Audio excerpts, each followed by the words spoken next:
Mise en évidence. Simple. Juste mise en évidence, ça veut dire, si je mets en évidence quelque chose, je le fais ressortir.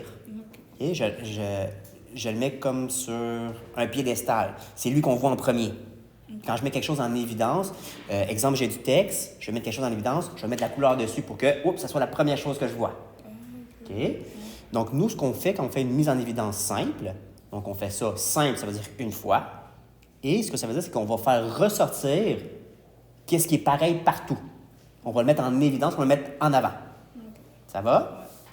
Donc, on peut prendre un polynôme quelconque. On peut se donner un exemple. Non, pas avec 3. 16x à la 2 plus 4x moins 8. Ça va? Ouais. Donc,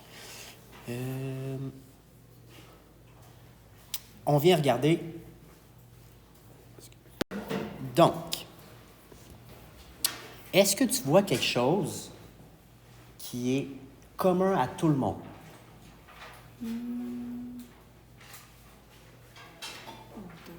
Deux. Parfait, on va y aller avec 2. Quand on fait une mise en évidence, on prend le chiffre qu'on a ciblé. Là, tu m'as dit 2. On vient le mettre en évidence devant tout le monde. OK? Et là, moi, ce que je fais d'habitude, je mets ma parenthèse tout de suite. Je me pose la question. 2 fois quoi me donne 16x2?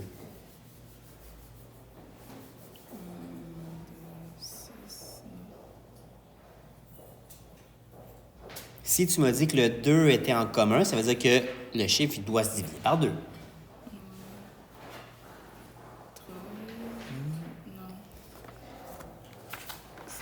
2 fois quoi me donnerait 16?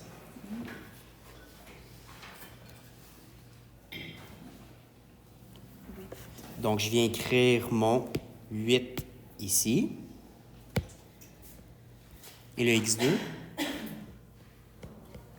2 fois 8x2 me donne bien 16x2. On continue.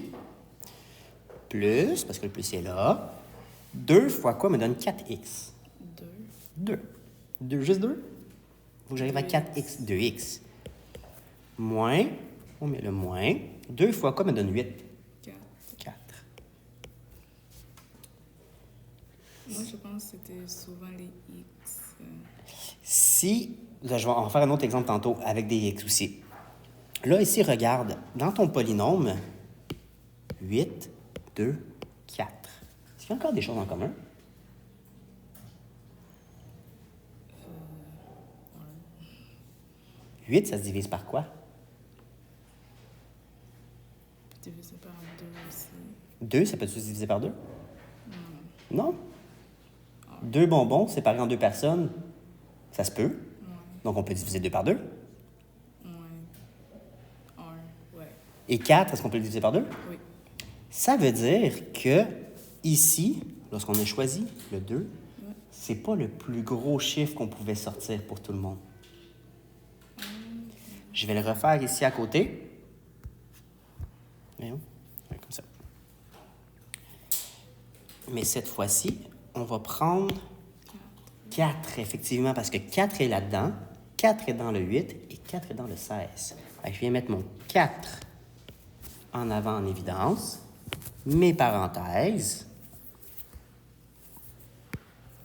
et je me repose les mêmes questions. 4 fois quoi me donne 16x2?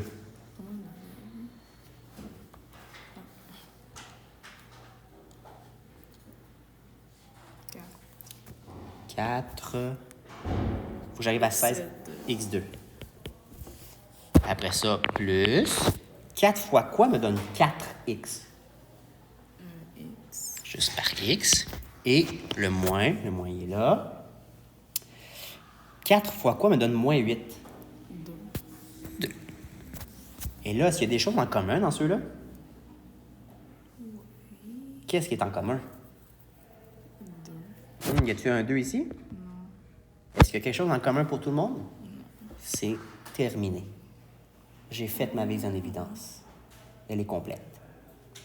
Ça va? Ouais. Je vais faire un autre exemple, mais cette fois-là avec des variables. 2x, y, plus 4x, x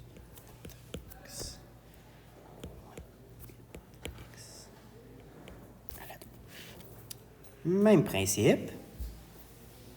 Donc, on met notre parenthèse. On sait qu'il faut avoir des parenthèses ici. Et là, qu'est-ce qui est en commun dans 2xy, 4x et moins 8x à la 2? 2. 2. Effectivement, il y a des 2 pour tout le monde. Oups, je vais le mettre en rouge.